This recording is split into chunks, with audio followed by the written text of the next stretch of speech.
Hello students. In this video we discuss about the interpolation and extrapolations. આ તમારો second chapter છે. We completed the first chapter is the index number. After that we discuss about interpolation and extrapolation. Okay, so your syllabus include in interpolation and extrapolation is the basics concept. Basics concept means definition of both interpolation and extrapolation. Second part is its assumptions. What are the assumptions for the interpolation and extrapolation? Its importance. Why interpolation and extrapolation importance for the calculations, and last one is the method of interpolation and extrapolation. Basically there are 4 methods, but in your syllabus there is a 3 methods. One is the Newton method, second is the binomial expansion, and third one is the Lagrange method. One by one we discuss about these all methods. This is a very important methods. Method બહુ important છે. એના પહેલાં છે જે basics concept છે, assumption છે, importance છે, method શું છે. It is a quite complicate chapter. થોડું કોમ્પ્લિકેટ છે, બટ હાર્ડ નથી, કોમ્પ્લિકેટ છે. એક વખત સમજી ગયા તો પછી પ્રોબ્લેમ થશે નહીં. તો પહેલાં એવું છે કે પહેલાં તમે જે ત્રણ મેથડ આપણા માટે ઇમ્પોર્ટન્ટ છે, કન્સેપ્ટ ઇઝી છે. ઠીક છે. જે 3 મેથડ છે, એક ન્યૂટનની છે, બાયનોમિયલ એક્સપાન્શનની છે, અને બીજી એક મેથડ છે તમારી લાગ્રાન્જની છે. આ 3 મેથડ થોડી કોમ્પ્લિકેટ છે કેલ્ક્યુલેશન કરવામાં, બટ તમે એક વખત એને અન્ડરસ્ટેન્ડ અને કન્સેપ્ટ ક્લિયર થઈ જશે. તમારું concept clear, then nothing is complicated. કશું બી કોમ્પ્લિકેટેડ હશે નહીં. So let's start with the example. હું એક બેસિક્સ એક્ઝામ્પલ લઉં તમને કન્સેપ્ટ સમજાવવા માટે. આપણે એક સિમ્પલ એક્ઝામ્પલ લઈ લઈએ. Suppose here census data is given. Census means જે આપણે ઇન્ડિયાની અંદર જે પોપ્યુલેશનને આપણે કેલ્ક્યુલેશન કરીએ દર વર્ષે, it is known as a census. જે તમારો સેન્સસ છે, એક્ઝામ્પલ એના ડેટા ગિવન છે. Here is a year is given and here is a population is given in crore. Right? So here is a your year is a 1981, 1991, 2001 and 2011. The data is given 100 crore, 103 crore, 121 crore and 127. We know in our country census is carried out at the interval of the 10 years. It is a carried out on interval of 10 years. એનો મતલબ શું કે આપણું જે census calculation થાય છે એ દર 10 વર્ષના વચગાળા વચ્ચે થાય, દર વર્ષે પછી થાય. સપોઝ કે 1981માં થયું તો એના 10 વર્ષ પછી 1991માં, પછી 2001માં. છેલ્લું જે આપણું સેન્સસ કેલ્ક્યુલેટ થયું એ 2011માં થયું છે. હવે કયું થશે? 2021માં. બરાબર. તો આ જે વચ્ચે ગેપ છે એ કયું છે? 10 યરનો ઇન્ટરવલ છે. બરાબર. એ શું છે? 10 યર્સનો ઇન્ટરવલ છે. સપોઝ હવે ઇન્ટરપોલેશન અને એક્સ્ટ્રાપોલેશન શું છે, પણ એના પહેલાં એક વસ્તુ સમજી લઈએ કે સપોઝ કે જે યર છે ને એને હું એક્સ ધારું. બરાબર. જે વેલ્યુ છે યરને આપણે શું લઈએ? એક્સ લઈએ. જ્યારે પોપ્યુલેશન છે એને શું લઈ લઈએ? વાય લઈ લઈએ. બરાબર. તો જે એક્સ છે ને એ ઇન્ડિપેન્ડન્ટ વેરિયેબલ છે. Independent variable. Y is a dependent variable. Dependent variable મતલબ શું? ઇન્ડિપેન્ડન્ટ કોને કહેવાય?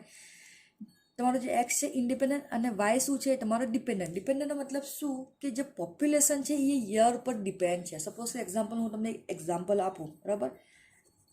Ice cream cause fever.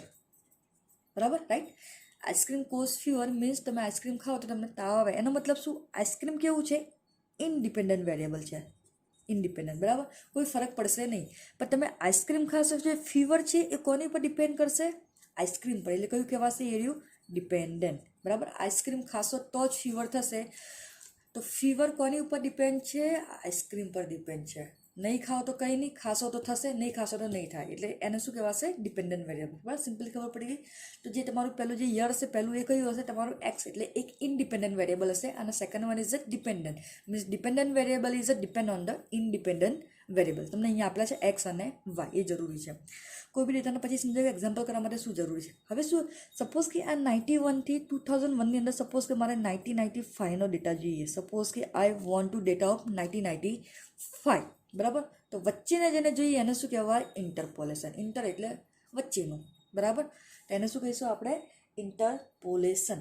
અને સપોઝ કે મારે એના પછીનું એટલે ફીચરનું ફર્સ્ટ કટિંગ કરીને મારે 2021નો જે ડેટા જોઈએ, બરાબર, 2021નો ડેટા જોઈએ તો એને શું કહીશું? એક્સ્ટ્રાપોલેશન. મીન્સ ઇન્ટર એટલે વચ્ચેનું, એક્સ્ટ્રા એટલે બહારનું. કે સપોઝ કે કોઈ પણ વેલ્યુની વચ્ચેની મને કોઈ ડેટા જોઈએ તો this is known as a interpolation. While any outside એટલે કે ફીચરનું જોઈએ તો this is known as the extrapolation. તો સિમ્પલી આને કહેવાય છે basic concept is clear, interpolation and your extrapolation. તો સિમ્પલી હું ડેફિનેશન લખું અહીંયા આગળ, interpolation.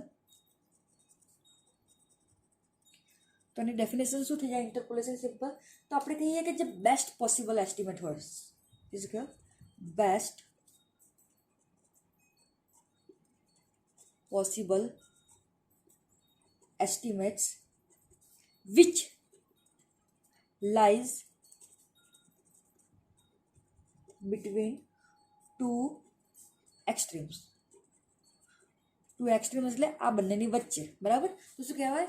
Best possible estimate which is the lies between two extreme. આ બંનેની વચ્ચે હોય એને શું કહીશું? ઇન્ટરપોલેશન. આ કેવું કહેવાય? તમારું લેફ્ટ એક્સ્ટ્રીમ કહેવાય, એન્ડ કહેવાય. આ તમારું કેવું કહેવાય? રાઇટ એન્ડ એક્સ્ટ્રીમ કહેવાય. આ વચ્ચેના છે, બરાબર. બે એક્સ્ટ્રીમની વચ્ચેની તમે જે વેલ્યુ શોધો એને શું કહેવાય છે? Interpolation. In the same way your extrapolation. Extrapolation, બરાબર. તો એક્સ્ટ્રાપોલેશન કોને કહેવાય? તો best possible estimate, best possible estimates which lies outside the two extreme points. અહીંયા તમારું શું હોય? વિચ લાઇઝ બિટવીન, બરાબર. અને અહીંયા શું આવે છે? વિચ લાઇઝ આઉટસાઇડ, બરાબર. ઇન્ટર એને સિમ્પલ જ કહેવાય. ઇન્ટર એટલે વચ્ચેનું અને એક્સ્ટ્રા એટલે બહારનું. તો વચ્ચે બંને વચ્ચે હોય તેને શું કહેવાય? ઇન્ટરપોલેશન. અને બહાર હોય એને શું કહેવાય? એક્સ્ટ્રાપોલેશન, બરાબર. આ તમારા સિમ્પલી છે ઇન્ટરપોલેશન અને એક્સ્ટ્રાપોલેશન, બરાબર. એક સિમ્પલ એક્ઝામ્પલ કેલ્ક્યુલેટ કરવા માટે બુક તમારી જે છે 7-5ની બુક છે એને થોડું કોમ્પ્લિકેટ કરીને તમને ફોર્મ્યુલાઝ આપી છે. અહીંયા હું તમને એકદમ ઇઝી કરીશ. આપણે જે ફોર્મ્યુલા છે એને સમજી શકીએ એ પ્રમાણે કેલ્ક્યુલેટ કરીશું. સમજીને કરવાની છે, ગોખીને કરશો તો ખબર નહીં પડે. એટલે સમજીને પછી જ તમે કોઈ પણ ફોર્મ્યુલા એપ્લાય કરજો. તેના માટે એક બેસિક્સ કન્સેપ્ટ છે, અહીંયા તમને સમજાવું.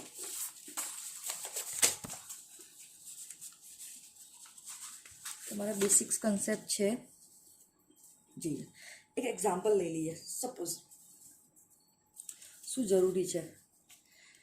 તમને કોઈ પણ એક એક્સની વેલ્યુ આપીએ, કોઈ પણ વાય, બરાબર. X is your independent variable and Y is your dependent variable. અહીંયા લખી દઉં. આ તમારે કેવો છે? ઇન્ડિપેન્ડન્ટ. મારી સાથે સાથે પોઝ કરીને વિડીયો તમે જ્યારે તમે વિડીયો જોવો ત્યારે પોઝ કરીને પોતાની એક નોટ્સ બનાવતા રહેજો. અને Y is a dependent variable. Suppose here data is given 3, 5, 7 and 9. And here data is given 15, 18, 19, 23. This data is given. તમને કીધું છે કે find the value of y when x is equal to 2. Suppose કે example લઈ લો. એટલે તમારે આ વચ્ચેની વેલ્યુ શોધવાની છે. 2 અહીંયા આવશે. આ 2 તમને કીધા છે અને તમારે વેલ્યુ વાયની શોધવાની છે. કઈ વેલ્યુ શોધવાની છે? વાયની શોધવાની છે. તો એક્સ કયું છે? ઇન્ડિપેન્ડન્ટ. જ્યારે વાય શું છે? ડિપેન્ડન્ટ. તો તમને કીધું છે suppose find the value of Y when X is given. તો યર એક્સ ઇઝ 2 છે. તો આ વચ્ચેની ઇન્ટરનલ છે આપણે એને શું કહીશું? ઇન્ટરપોલેશન. હવે અહીંયા જોઈ લો એક્ઝામ્પલ્સ કેલ્ક્યુલેશન કરવા માટે શું ઇમ્પોર્ટન્ટ છે. હવે એક્સ છે ને તો આપણે આને અહીંયા લઈ લઈએ. વેલ્યુ જે છે ને આપણે શું લઈશું? x0, અહીંયા x1, x2 અને x3. ઇન સેમ વે આને શું લઈશું આપણે? y0, y1, y2 y3 આ જે મેં કરાવ્યું છે મોસ્ટ ઇમ્પોર્ટન્ટ છે. આની આ જ વસ્તુ એક્ઝામ્પલની જેટલી તમારી 3 મેથડ છે એની અંદર આ જ વસ્તુ રિપીટ થશે. સો કીપ ઇન માઇન્ડ અને એને રિવાઇઝ કરતા રહેજો, સમજી લો બરાબર. વિડીયો તમારી પાસે હશે, તમે એને જેટલી વખત તમારે જોયું તમે જોઈ શકશો. અહીંયા તમને શું કીધું છે? એક્સ કીધું છે, તો x0 ઇઝ ઇક્વલ તમારે કેટલા છે? અહીંયા આપણે જે પહેલી છે એને શું કહીશું? x0 લઈશું. બીજું શું લઈશું? x1 લઈશું. ત્રીજું શું લઈએ? x2 x3. એને સેમ વે અહીંયા આપણે શું આપીશું? એને y0 y1 y2 અને y3. સિમ્પલી લેજો. તમારી જે x છે કઈ કહેવાશે? તમારી independent variable. So y is your dependent variable. બરાબર, આટલી વસ્તુ માઇન્ડમાં રાખજો.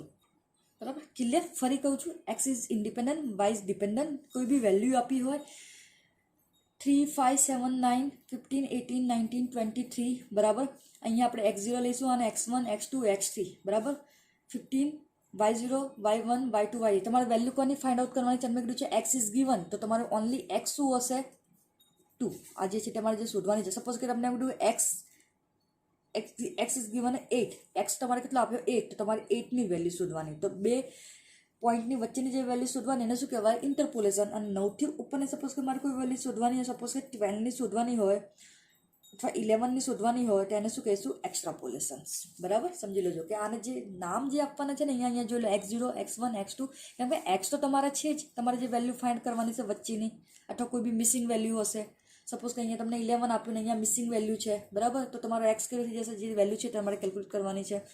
તો x0 x1 x2 અને x3. અને જ્યારે સામે આપણે શું આપીશું? y0 y1 y2 અને y3. તો સિમ્પલી બુક પ્રમાણે તમારી ડેફિનેશન શું કહેવા માંગે છે? The interpolation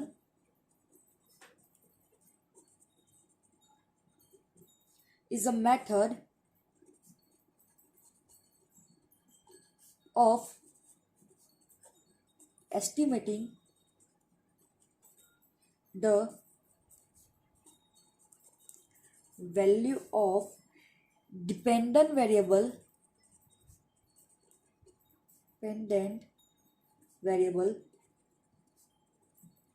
of a given value of independent variable within a given range. Let's understand. જો એક તમે જે સમજાવી શું કે છે ઇન્ટરપોલેશન, મતલબ કોઈ બે વસ્તુની બે પોઈન્ટ એક્સ્ટ્રીમ પોઈન્ટ છે એની વસ્તુની જે વેલ્યુ ફાઇન્ડ આઉટ કરવાનું છે ઇન્ટરપોલેશન. મેં તમને પહેલાં સમજાવ્યું. તો interpolation is a method of estimating the value of dependent variable. કઈ ફાઇન્ડ આઉટ કરવાનું છે? Estimating the value of dependent variable. તમને અહીંયા કીધું કે સપોઝ કે અહીંયા તમને કીધું છે x ઇઝ 2. તો ફાઇન્ડ ધ વેલ્યુ ઓફ 2. અહીંયા તમારે કઈ વેલ્યુ શોધવાની છે? ડિપેન્ડન્ટ વેરિયેબલની શોધવાની છે. ઓફ ગિવન વેલ્યુ ઓફ કોની ગિવન વેલ્યુ છે? તમારી ઇન્ડિપેન્ડન્ટ વેરિયેબલ. તમને કીધું કે ઇન્ડિપેન્ડન્ટ વેરિયેબલ તમારે કેટલા છે? x ઇઝ ટુ 2 અથવા x is to 8. Variable within a given range. તમને આ જે રેન્જ આપી છે એ જ રેન્જની અંદર તમારે કેલ્ક્યુલેટ કરવાનું છે. બરાબર, એ જ વસ્તુ થયું. તમને એવું કીધું છે કે તમારે શોધવાનું છે વાયની value. Y is dependent variable when independent variable, એટલે કે ઇન્ડિપેન્ડન્ટ વેલ્યુ હશે એ તમને ગિવન હશે. બરાબર, variable of a given value of independent value. Given value આપીને x ઇઝ ટુ 2 લઈએ આપણે. બરાબર ને, અથવા અહીંયા પણ લઈ શકીએ, 6 પણ લઈ શકીએ, x ઇઝ ટુ 6 લઈ શકીએ. કોઈ બી વેલ્યુ તમે ફાઇન્ડ આઉટ કરો તેને શું કહેવાય? ઇન્ટરપોલેશન્સ. નેક્સ્ટ જોઈએ એક્સ્ટ્રાપોલેશન. તો એ જ છે, અહીંયા શું કહેવાશે? Extrapolation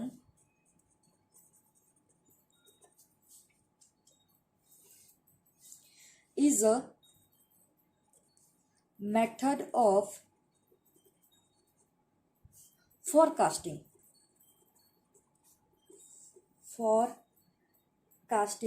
a future value of a series of a dependent variable of a known value of independent variable. બરાબર, શું કહેવા માંગે છે? Extrapolation is method of forecasting future. મેં તમને પહેલાં સમજાવેલું કે સપોઝ કે મારે અહીંયા ડેટા તમને આટલા કીધા છે 9. પહેલાં જ મેં તમને કીધું જો તમને ઇન્ટરપોલેશન એટલે વચ્ચેનું અને એક્સ્ટ્રાપોલેશન એટલે ફોરકાસ્ટિંગ કરીએ આપણે ફ્યુચરને, બરાબર. સપોઝ કે તમને ડેટા અહીંયા સુધી આપ્યું અને તમને કીધું કે વેલ્યુ 11ની શોધો, અથવા એક્ઝામ્પલ લઈ લો તમને 2001 છે, 2005 છે, બરાબર, 2000 તમારું જે બી લઈ લો 9 લઈ લો, અથવા તમારું પછી છે 2011, અને તમને એવું આટલા ડેટા તમને આપેલા છે. અહીંયા તમને સપોઝ કે 15 આપ્યા હોય, 20, 18 એન્ડ 21, અને તમને કીધું કે find out the value of 2030, બરાબર. તો એ કયું છે ડેટા ગિવન તમને આ જ છે, અને તો આપણે શું શોધવાનું છે, ફ્યુચરને શોધવાનું છે. તો forecasting of future is nothing but extrapolation. તેને આપણે શું કહીશું, એક્સ્ટ્રાપોલેશન. સિમ્પલી બેસિક કોન્સેપ્ટ બહુ જરૂરી છે સમજવા માટે. હવે જોઈએ નેક્સ્ટ પોઈન્ટ તમારે શું કહે છે, એઝમ્પશન તમને કહે છે. ઘણા બધા એક્ઝમ્પશન છે આના. સપોઝ કે આપણે એને એક ઓબ્જેક્ટ લઈ લઈએ પહેલો, તો આપણો મેઇન ઓબ્જેક્ટ શું છે, ઇન્ટરપોલેશન હોય કે એક્સ્ટ્રાપોલેશન હોય, એમાં શું કહે છે, આપણે બેસ્ટ પોસિબલ એસ્ટિમેટ શોધવાનો છે. તો to find the best possible એસ્ટિમેટ્સ, બરાબર. અહીંયા તમને વેલ્યુ કીધી તમારી 2 છે એ તમે લઈ લો. અચ્છા, તો આપણે પહેલાં જોયું છે, તમને અહીંયા પણ કીધું છે, બરાબર ને. તો શું કીધું છે અહીંયા આગળ, what is the interpolation, best possible estimate which lies between 2 extreme. તમારે જે બેસ્ટ પોસિબલ એસ્ટિમેટ શોધવાનો છે કે જે એક્યુરેટ હોય 2 વસ્તુની વચ્ચે, અને કહેવાય બેસ્ટ પોસિબલ. તો આપણો મેઇન ઓબ્જેક્ટિવ શું છે, ઇન્ટરપોલેશનનો અને એક્સ્ટ્રાપોલેશન, કે બેસ્ટ પોસિબલ એસ્ટિમેટ આપણે ફાઇન્ડ આઉટ કરવાનું છે. એઝમ્પશન લઈએ એના. એઝમ્પશનમાં શું કહીએ, એક તો તમારી વેરિયેબલની રિલેશન હોય, વેરિયેબલ રિલેશનશીપ. તો તમને મેં વેરિયેબલ રિલેશન તમને કીધું ડિપેન્ડન્ટ એન્ડ ઇન્ડિપેન્ડન્ટ, બરાબર. તમારી 2 છે, એક છે તમારી ડિપેન્ડન્ટ છે અને એક તમારી કઈ છે, ઇન્ડિપેન્ડન્ટ. આગળ એક્ઝામ્પલ આપીને મેં તમને સમજાવ્યું કે સપોઝ કે આ વેલ્યુ છે, સેન્સસનો જ એક્ઝામ્પલ લઈ લઈએ આપણે કોઈ પણ એક સેન્સસનો એક્ઝામ્પલ આપણે અહીંયા લીધો કે ભાઈ સેન્સસ છે, બરાબર ને. 1981 આપણે કરીએ તો પોપ્યુલેશન કોની ઉપર છે, આની ઉપર છે, બરાબર. એ યર ઉપર ડિપેન્ડ કરે છે કે ભાઈ યર આવશે 2011 આવશે, સપોઝ કે 2021 આવશે અને પોપ્યુલેશન 140 કરોડ થઈ જશે, બરાબર. પોપ્યુલેશન કેટલી થઈ જાય, 140 કરોડ. તો this 140 crore is depend on the 2020 is a year independent variable. તો ત્યાં તમારે શું હોવી જોઈએ, વેરિયેબલ અને રિલેશનશિપ હોવી જોઈએ. નંબર 2 શું હોવી જોઈએ, કન્ટિન્યુટી હોવી જોઈએ,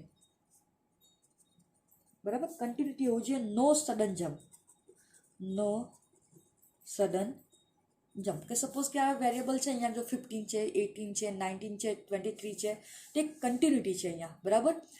તો સપોઝ કે અહીંયા ડાયરેક્ટ હું અહીંયા 100 લખી કાઢું, બરાબર, નેક્સ્ટ 11માં, તો એ કેવું થઈ જાય, સડન જમ્પ ના હોવું જોઈએ. કેવી હોવી જોઈએ, એક તમારી કન્ટિન્યુટી હોવી જોઈએ, એકદમ યુનિફોર્મમાં હોવી જોઈએ, એનો સડન જમ્પ હોવો જોઈએ નહીં. એટલે કે તમારે સિમ્પલી કેવી હોવી જોઈએ, યુનિફોર્મિટી હોવી જોઈએ, બરાબર. આ યુનિફોર્મિટી કહેવાય ને, એટલે એક સરખું કહેવાય, બરાબર ને.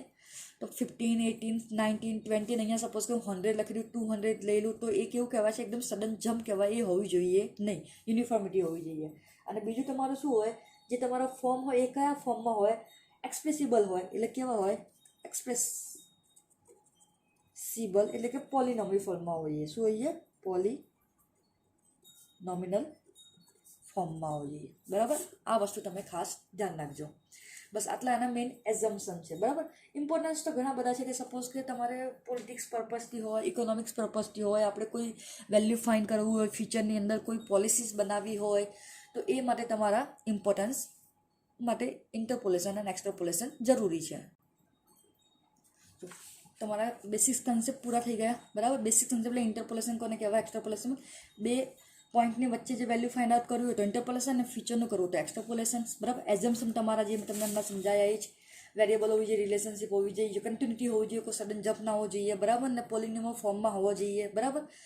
હવે નેક્સ્ટ છે તમારું ઇટ્સ ઇમ્પોર્ટન્સ, અને પછી આપણે જોઈશું મેથડ ઓફ ઇન્ટરપોલેશન અને એક્સ્ટ્રાપોલેશન. તમને કીધું કે ઇમ્પોર્ટન્ટ ક્યાં છે, તમારે સપોઝ કોઈ પોલિસી બનાવવી હોય ગવર્મેન્ટની, તો જો તમારી બુકની અંદર છે, અહીંયા જો, તો અહીં જો, the formulate to find out medium તમારે જે પણ છે કે તમારે મીડિયમ મોડ મીડિયમ તમે શું કરો વચ્ચેની વેલ્યુ ફાઇન્ડ આઉટ કરાવો છો બરાબર, મોડ ને મીડિયમ ને પછી તમારા ડિસાઇલ જે બી પર્સન્ટાઇલ હોય તો એ ફાઇન્ડ આઉટ કરવા એની એવરેજ શોધવા માટે ઇન્ટરપોલેશન એક્સ્ટ્રાપોલેશન યુઝ થાય.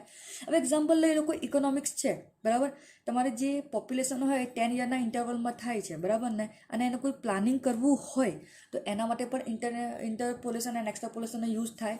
પછી શું કહે છે, also it is a essential for the government to estimate the population figure for intermediate years or forecast the future population for efficient planning. તમને હવે ખબર પડે કે ચલો 2021 આવશે અને એની અંદર આપણું પોપ્યુલેશન 150 કરોડ થઈ ગયું, તો સડન થયું ને તમારે 127 ડે બાય તમારે 10 યરમાં વધતું જાય છે, તો એ પ્રમાણે ગવર્મેન્ટને ખબર પડે કે અમારે કઈ પોલિસી બનાવી કે પોપ્યુલેશન કેટલું થશે ને એ પ્રમાણે ગવર્મેન્ટ પોલિસી બનાવી શકે બરાબર.